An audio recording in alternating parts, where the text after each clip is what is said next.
madaxweyne ku-xigeenkii hore ee Puntland haddana ah madaxweynaha ku-meel gaarka ah ee Puntland mudane Axmed Cilmi Cismaan Karaash ayaa qaaday laba tilaabo oo waaweyn tan iyo markii uu sheegay inuu si ku-meel gaar ah ula wareegay awooddii hogaamiyaha maamulka Puntland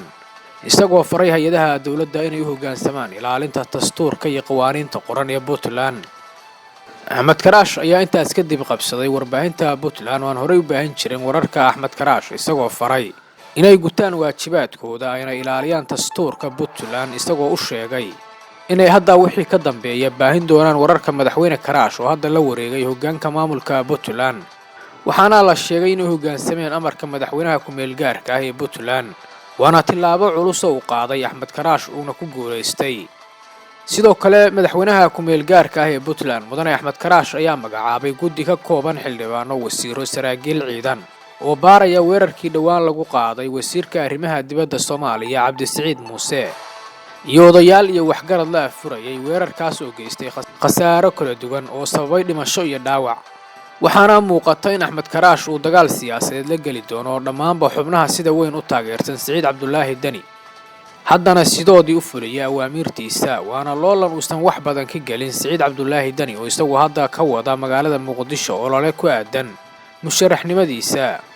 waana ku adag tahay Dani inuu garow ku laabto si uu isaga celiyo Axmed Karaash oo hadda awoodiisa jijaaminaya qaadayana tilaabooyin waaweyn oo dheemish ka dhigaya musharaxnimada Siciid Cabdullaahi Dani oo ay ku furmi doonto dabayl siyaasadeed oo keeni karta inay ka hor yimaadaan xildhibaanadii uu dhawaan soo saartay oo badi hadda u shaqaynaya Dani oo abaal siyaasadeed ku leh kuraasta ay ku fadhiyaan u soo boobay.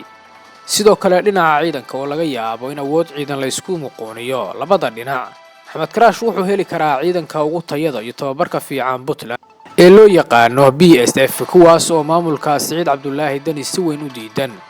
sidoo kalena Axmed Karaash waa hogaamiye hore oo ay taabacsan yihiin ciidan fara badan.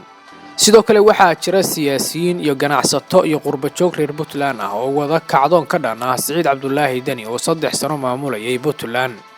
si weyn loogu eedeynayo inuu kala qaybiyay reer Puntland.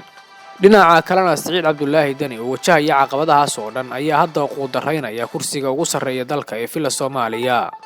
wuxuuna magaalada Muqdisho ka wadaa kulamo siyaasadeed oo aan kala go'ol lahayn. lama oga sida uu Dani uga baxsan doono culaysyada siyaasadeed ee duugaya rajadiisa Villa Soomaaliya. sidoo kale Axmed Karaash wuxuu hadda haystaa awood iyo taageero ballaaran oo ah gudaha Puntland gaar ahaan isimada hogaamiya dhaqanka Puntland kuwaas oo aan aad u jeclayn Dani muddadii uu hogaaminayay Puntland ay kala dhinteen. sidoo kale wareegto ka soo baxday xafiiska madaxweynaha ku-meel gaarka ah ee Puntland Axmed Karaash ayaa gudoomiyaha gobolka Mudug loogu magacaabay mudane Faysal Sheekh Cali Maxamed waana tilaabo kale oo culus oo uu qaaday Axmed Karaash wiiqaysana awooddii Dani uu ku lahaa Puntland sidoo waragtaa go'aanka Axmed Karaash uu kula wareegay hoggaanka Puntland.